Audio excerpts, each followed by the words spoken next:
Phone's ringing again. Good afternoon, everybody. This is the 49 Days of CBC, and we have two wonderful young folks here that have really made an impression on a lot of folks over the years as staff and as campers. This is Coleman and Taylor Dove.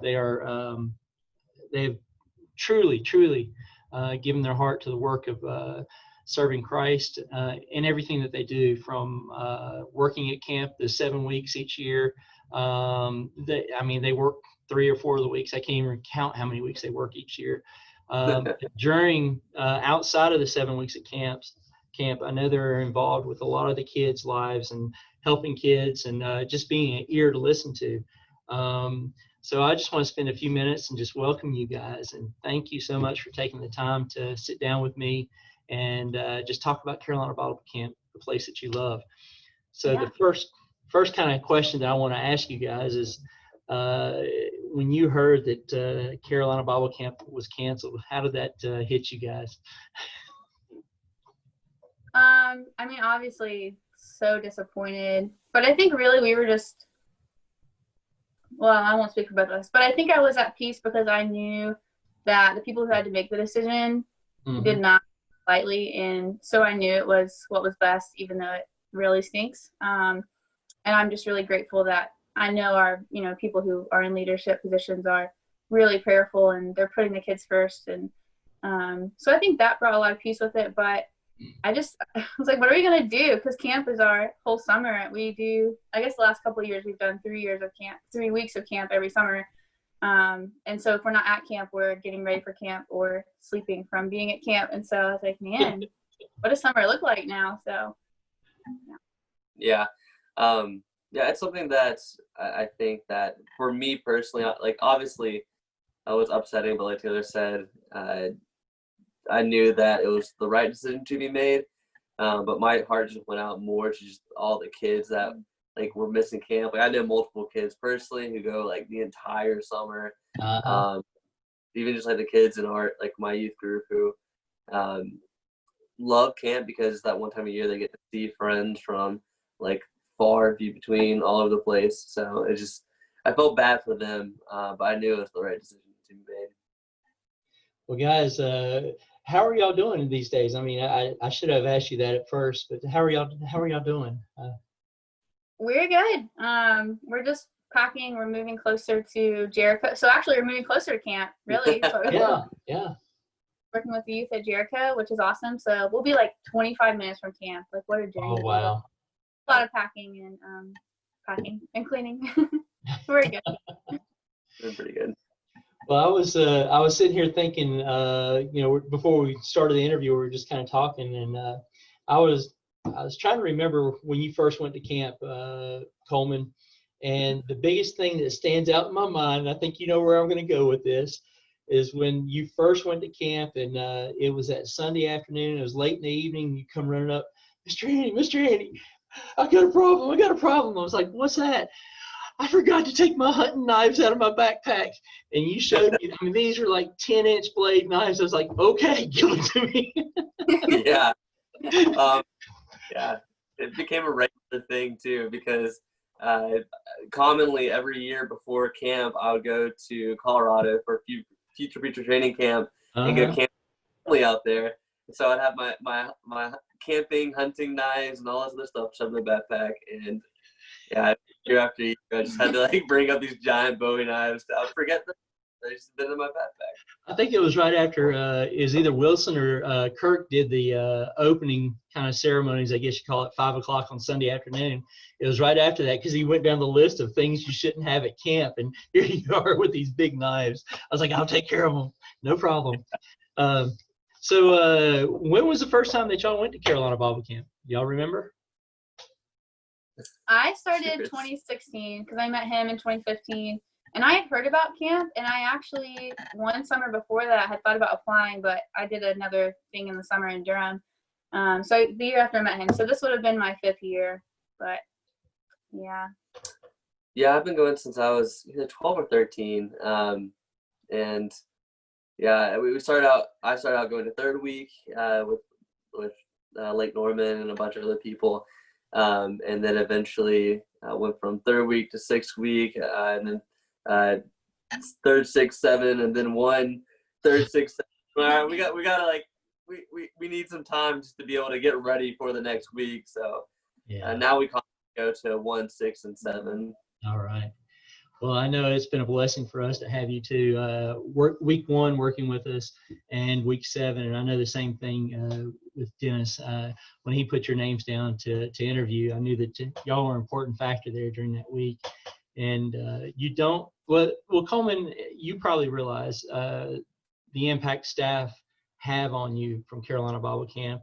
And Taylor, just your experience of working with staff and working with the kids and everything, you make a big impact on these kids' lives. And for me, as an older person, seeing you guys grow up and seeing the impact that you have on them is a true blessing. And I thank you that you're willing to put that much effort into all these kids that love this place that we love, you know? Yeah.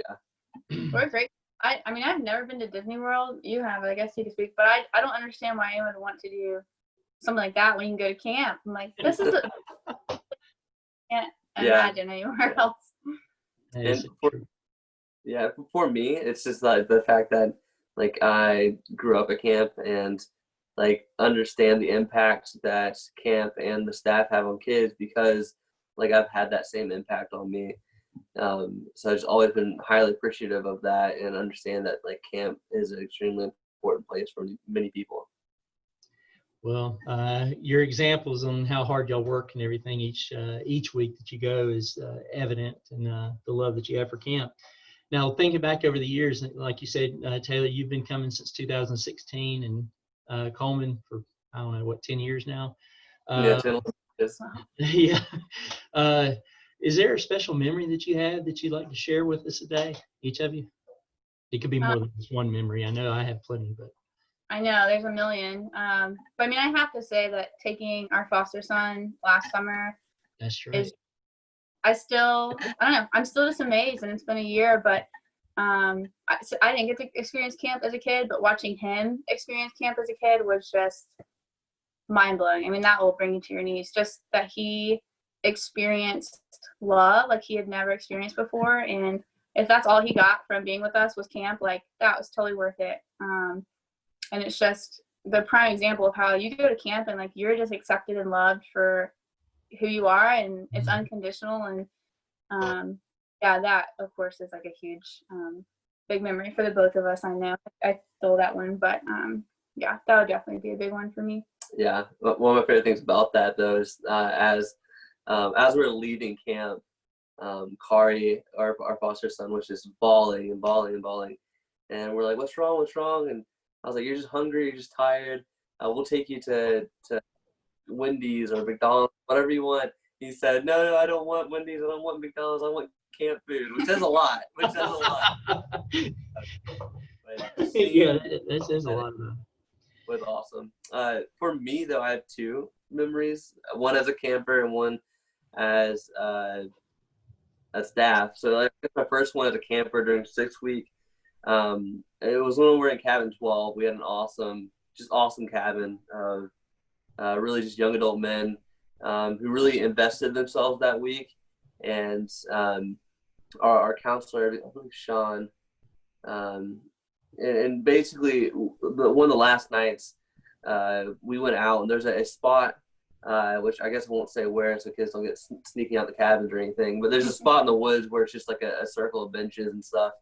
And he took us out there late at night, and we all basically sat around the circle and prayed and had a devotional thought. And that just had a lot of memory to me because like we, as a group of young men, really bonded on more than just a friendship level and a more spiritual level. And like I still have those friends until today. Then my second one with the being as a staff during 7th week, probably be the first like camp wide water balloon fight that I experienced. This thing like it basically starts out very like, all right, everyone get their lines, toss their water balloons at people, then it just breaks out into chaos. But it's beautiful chaos. You see like the staff just, they're almost like this childlike state, like they're back at campus campers themselves, and you see the kids just loving it. And I just love seeing that on everyone's faces, really. It's about 45 seconds of the most fun you'll ever have, you know? Yeah. 1,000 balloons in 45 seconds. Whew. Yeah. Yes. Well, I know y'all both have experienced this with working at camp for these many years, and that's finding a camper that's struggling to fit in, struggling to find their place, and and working with that kid. How do you work with those kids when you find them at camp? I think being at camp makes it easy because you're already being so loved yourself that you get to just pour it out on people. And I think it just goes back to that unconditional, and everyone, all the staff, they go in knowing, like, I love these kids. Before they even meet them, before they know them, before they've seen their faces, they have already made the decision to love them and to love each other. And so you just do it because, that's just what you decide to do, and that's how God loves us. And so I think it starts from there, and then, of course, whatever the kid's personality, you would change how you interact with them and how you get them involved. But I think just straight up showing them that, like, you're made in the image of God, and we just love you. Like, if you're a little different or a little shy, or maybe it's your first time at camp and you don't know how to interact, like, we can work with that because you are made in the image of God, and that's what matters the most. Yeah, for sure. I think that, like, one of my goals, I just remember this as like a camper, we had the CBC buddies.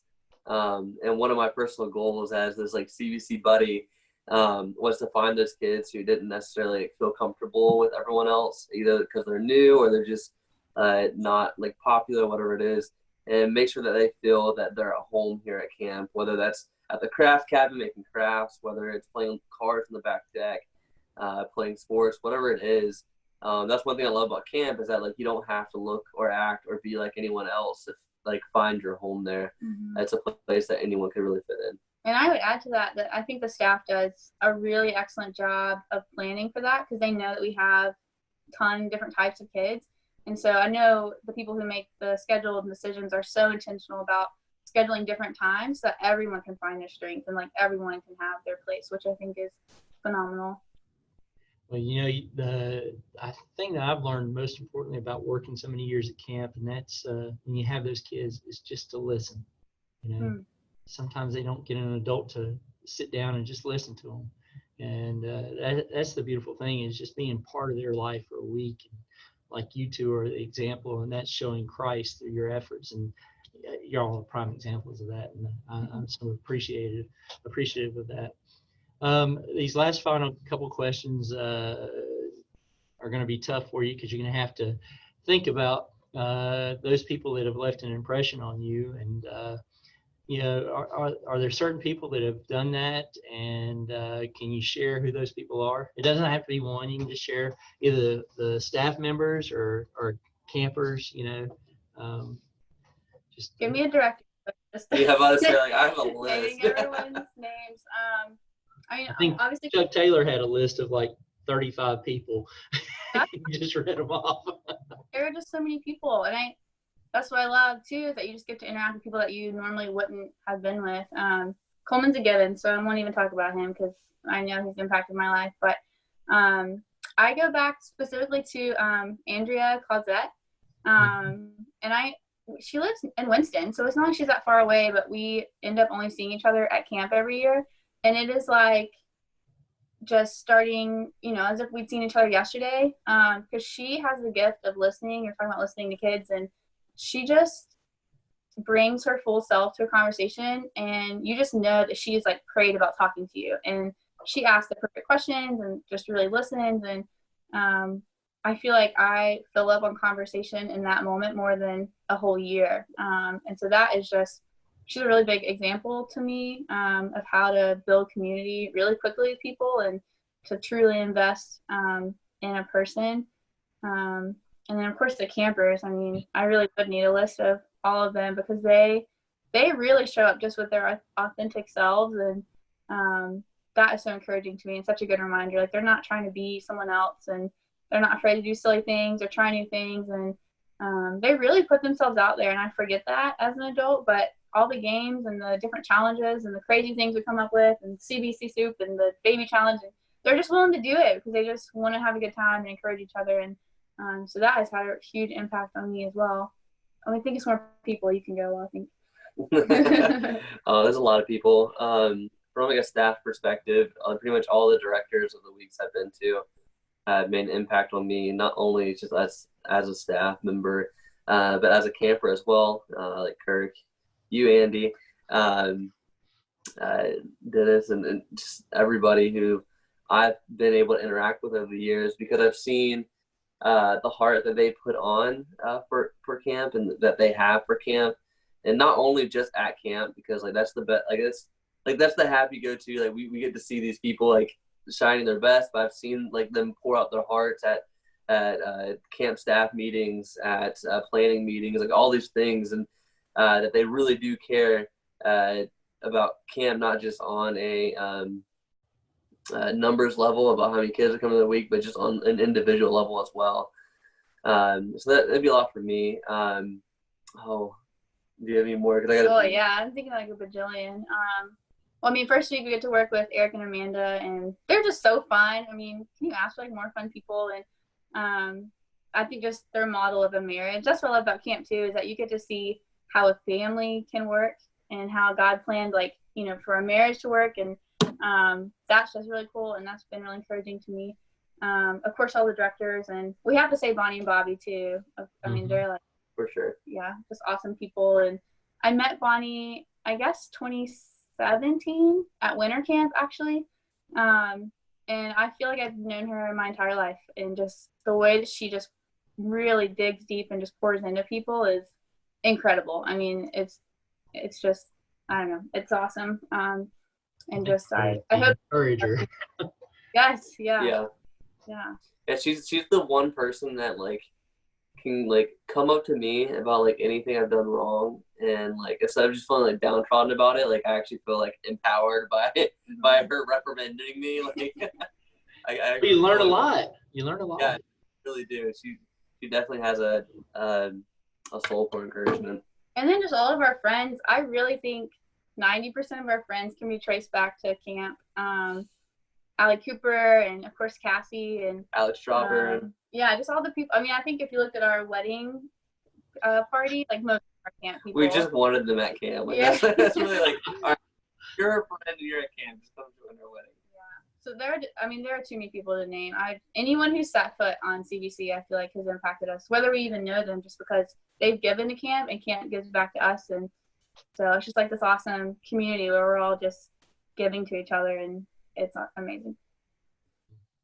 Well, that's so true. You think about the people who had the foresight to start Carolina Bible Camp in 1956, and do you think they had any idea where we would be at today? It was a great idea. I'm so thankful that they followed through and stayed committed to it. That's enabled us to have this joy, this Christ-like community that we get to experience, you know, those 7 weeks, and it falls out into the whole year where we get to spend time with one another. Like you said, Bonnie and Bobby Grigsby. Those are two folks that you can call any hour of the day, and they're going to listen. They're going to help you. There's so many folks like that you have.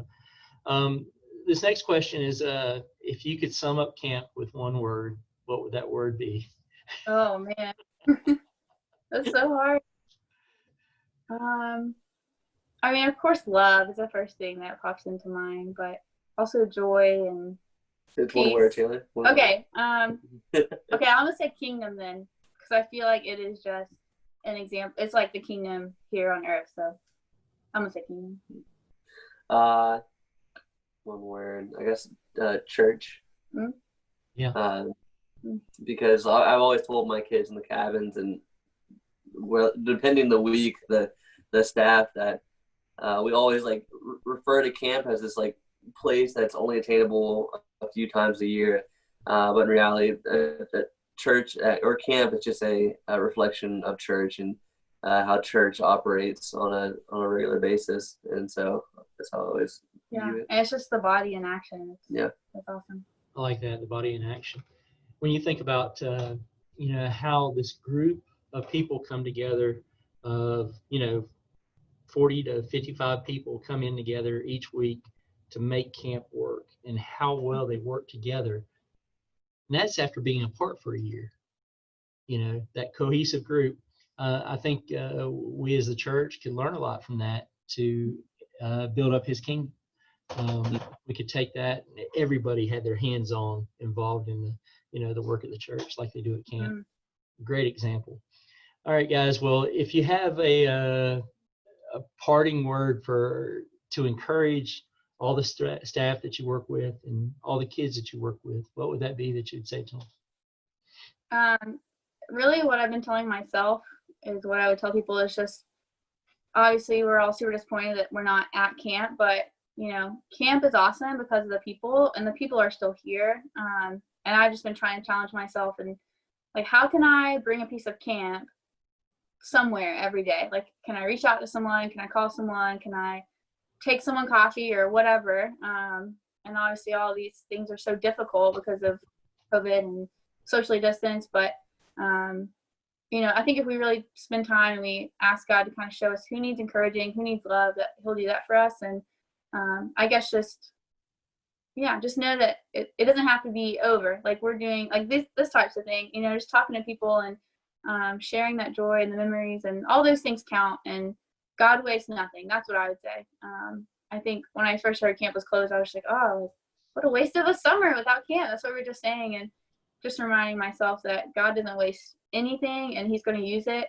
And this time is going to be fruitful as long as we're trusting him. Ditto. Oh, wow. Well, that God doesn't waste anything. That was powerful. I like that statement there. That'll preach, Coleman. Yeah, I take that. Well, guys, it's been a true honor of mine to be able to sit down with you for a few minutes, even though we're a few miles apart. I know that y'all are in Cornelius right now, and I'm on the other side of it. But I'm always reminded of how much joy is brought to kids, and especially when I see two young folks like you who have experienced camp and now are putting so much into camp with the way you're living your life. And that right there is so powerful, and I want to thank you for that. It's a true honor to be able to work with you for 2 weeks at least out of the summer. I know many people think that as well. We're grateful to be a part of it. I just feel like every time I'm like, man, I get to do this again. Like, this is awesome. So we're grateful, and of course for your example and leadership, and we're all the better for knowing you. So we're grateful. Thank you. Well, guys, this is the 49 days of CBC. This is day, I think, 32. We've got 2.5 more weeks to go. It's been a true blessing seeing all these folks who share their love for Carolina Bible Camp, just as Coleman and Taylor did today. So please take this opportunity, if you can, to share this video with those friends who may not see all the stuff going on social media right now for Carolina Bible Camp, and just remind them that it's an important place. And, if you're an alumni like you, Coleman, being a camper and now staff, and you as staff now, Taylor, that we need to make sure that this thing lasts and try to support it as much as we can. So guys, I love you from the bottom of my heart, and can't wait till I see you again. And I wish you well in your move and continued work there at Jericho. So please take care of yourselves. All right. All right. We love you. Love you, Thank Andy. you. Take care now.